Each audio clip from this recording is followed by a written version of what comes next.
para me conjugar, avaliar as coisas. Como que eu posso saber isso? Pela lei. E à medida, irmãos, que a lei de Deus funciona perfeitamente, por meio da minha consciência governando a mente, eu vou ter prazer. Este assunto é muito importante, mas eu não posso ir adiante, eu tenho que mostrar as outras duas leis. Segunda lei, a lei do pecado. Versículo 23. Romanos 7, 23. Ele diz, mas vejo nos meus membros, pelo meu corpo, outra lei, que batalha contra a lei da minha mente. Por isso que eu disse para vocês, a lei de Deus opera na mente, mas governada pela consciência, que é uma faculdade do espírito, contra a lei do meu entendimento, e me prende, me aprisiona, debaixo da lei do pecado que está nos meus membros. Então, senhores, eu vou agora encaixar o sistema produtivista. Veja, 35 anos conduzindo a Dynamis, a empresa que tem que atender todas as questões jurídicas, contábeis e enfim. Agora, o que aconteceu conosco, né? Comigo? É que eu estou fazendo aqui um testemunho para a comunhão daqueles que veem em mim alguma coisa importante, né?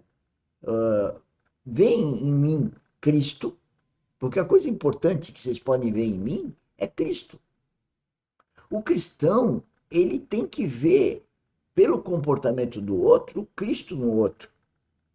Um irmão se identifica com outro irmão através de ter Cristo no coração, pelo comportamento. Não quer dizer que seja tudo bonitinho 100%, não.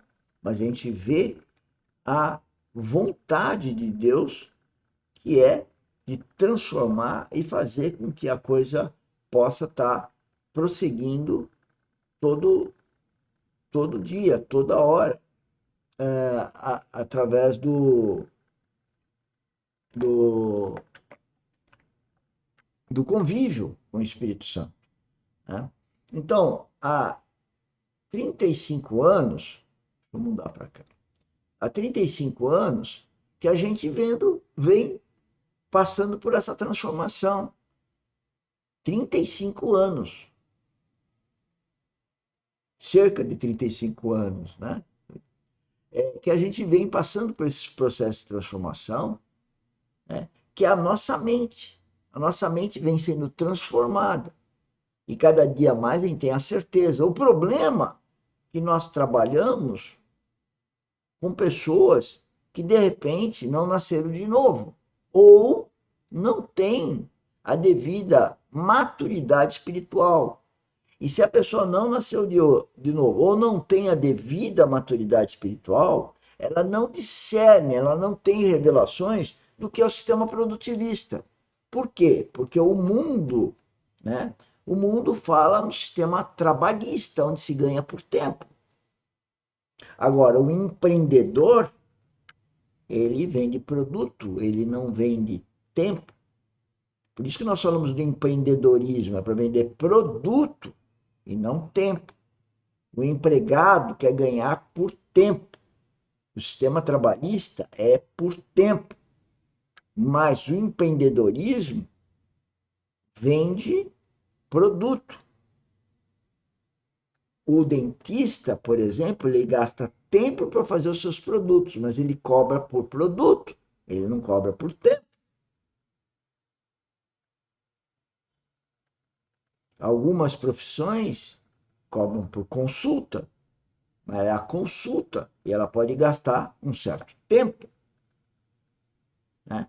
Então, o empreendedor, ele sempre tem que ver que ele devia de fazer bons produtos para a glória de Deus, no tempo adequado, cada vez mais rápido, cada vez com maior qualidade. Esse é o sistema que nós estamos sendo forjados, que eu estou sendo forjado e estou forjando as pessoas que, de certa forma, são as minhas parceiras para desenvolver os produtos que os clientes necessitam.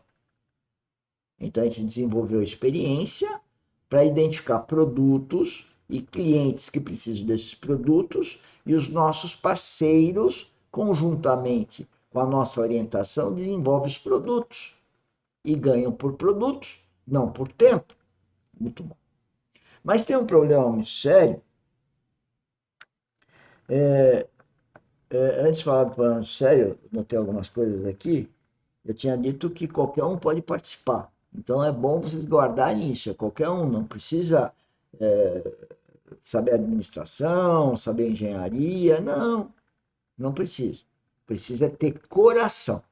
Coração aquebrantado, um coração que está sendo guiado pelo Espírito Santo, um coração que vai ter um relacionamento diário, constante com o Espírito Santo, crê que ele está orientando, tem a certeza que ele está orientando, agora desenvolvendo a capacidade de cada vez entendê-lo mais e prestar atenção no que ele fala e realizar o que ele fala, produto, realizar o produto no tempo que ele está colocando, quando ele coloca.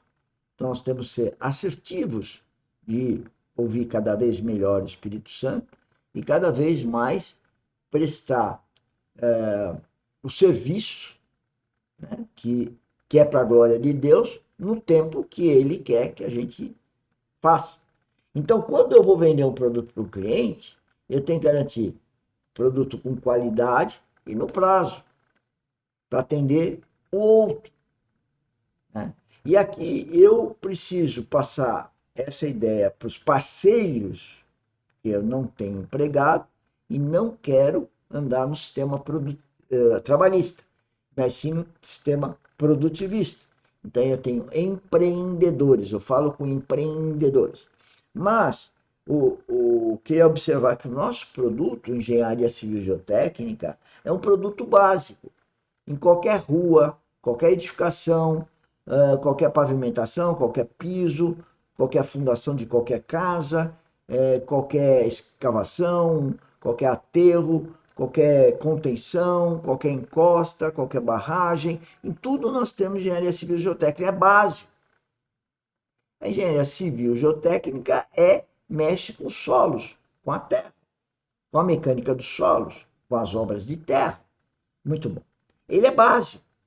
E por isso que eu digo que qualquer um pode vir a empreender geotecnia, engenharia civil geotécnica. Não precisa ter título para empreender, precisa ser empresário, precisa entender quais os produtos que temos, que são oportunidades de fazer, saber que esses produtos devem ser feitos para quem necessita ter a rua, ter a estrada, ter a casa, ter a contenção, ter o aeroporto, ter a ferrovia.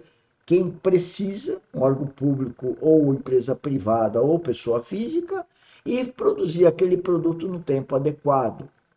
Para isso, então, nós temos que ter alguém que administra. Então, agora vamos falar do grupo de administradores, mas primeiro eu vou escutar um pouquinho mais o Luiz Fontes e depois a gente volta com um pouquinho mais sobre o sistema produtivista e como uma coisa está ligada na outra. Então, Paulo está dizendo que existe uma lei para todos nós. Ele está falando para salvos, pessoas que já têm um espírito vivificado. Então, ele está dizendo, mas existe outra lei, que é a lei do pecado, ela está aqui. Tem pessoas pregando contra a impecabilidade. Isso não existe, irmãos. O pecado está aqui, é uma lei. Se você der lugar, você vai pecar. Se a lei de Deus não te governar, se a lei de Deus não estiver te dominando por meio da consciência da mente, você vai pecar. Então, o que significa essa lei? Que nós temos sim, irmão, toda disposição para pecar, porque essa é a lei do pecado. Nós não estamos livres dessa lei. Escute o que eu estou te dizendo. Não estamos livres da lei do pecado. Ela está aqui, na nossa vida, no nosso corpo. Então vamos para uma outra lei. A lei do Espírito. Romanos capítulo 8, versículos 1 e 2. Portanto, agora, nenhuma condenação há para os que estão em Cristo Jesus, que não andam segundo a carne, mas segundo o Espírito. Escute bem. Porque a lei do Espírito de vida, Cristo Jesus, te livrou da lei. Você vê? Uma lei sobrepuja outra lei. Primeiro nós temos a lei de Deus. Essa é a lei. É a lei do seu caráter. É a lei do seu reino. Mas existem outras duas leis. A lei do pecado. Então nós temos essa lei. Todos nós. Estamos debaixo dessa lei aí. Mas, irmãos, para que nós não vivêssemos escravizados e condenados pela culpa, Deus nos deu uma outra lei. Qual é essa lei? A lei do Espírito de vida em Cristo Jesus. E esta lei do Espírito de vida em Cristo Jesus nos livra da lei do pecado e da morte. Então, como tudo isso opera, irmãos? Isso não é teoria, isso opera dentro de nós, no nosso homem interior. Aqui que está a consciência e os efeitos nocivos, devastadores do pecado. Tudo começa na nossa mente. A nossa mente é o maior campo de batalha que existe. Se você não tiver uma mente transformada, se você não tiver uma mente governada pelo Espírito de Deus, você sempre será escravo da lei do pecado. Você não vai conseguir se libertar do poder do pecado. Você não vai se libertar da culpa do pecado. Você não vai conseguir ficar livre dos efeitos nocivos do pecado. Não adianta você dizer que existe a lei do Espírito de vida em Cristo, que te livra da lei do pecado. Não adianta isso ter teoria. Isso aqui é uma realidade. O que Deus nos mostra é que essas três leis são realidades. De uma forma ou de outra, elas são realidades. Mas o que Deus quer nos mostrar, nessas duas últimas leis, a segunda e a terceira, é que elas estão agora atuando. Agora basta você dar lugar. Se nós não temos consciência disso, nós somos como um barco à deriva em alto mar. Não sabemos qual o destino que vamos chegar. E a vantagem, a grande alegria desse ensino é que ele é libertador, que ele vai nos dar um farol, ele vai nos dar uma direção. Você vai saber agora como é importante cuidar da sua mente. Como é importante alimentar ela com a palavra de Deus. Como é importante você cultivar uma vida devocional. Compreende, irmão? Você não é o que você come. Você é o que você pensa. Existe essa teoriazinha aí. Você é o que você come. Isso funciona em algumas áreas periféricas da sua vida. No sentido mais elevado, você é o que você pensa. Você é o que você sente. Você é aquilo que o seu homem interior vai dizer. Preocupe-se com o homem interior. Preocupe-se com o seu espírito. Preocupe-se com a sua alma, porque tudo isso é realidade, a totalidade de quem você é. Ou é carnal, ou é espiritual. Ou é anímico, ou é espiritual. Preocupe-se com isso, irmãos. Muitos anos já se passaram na sua vida e você continua na periferia. Observe se não é. Observe se não é. Do ano passado para cá, fazendo uma pequena e rápida avaliação, você sente um crescimento espiritual? Aumentou a sua intimidade com Deus? Nesses 3 últimos meses, o que você ouviu e reteve da palavra produziu um coração mais quebrantado? Você continua o mesmo velho homem de antes?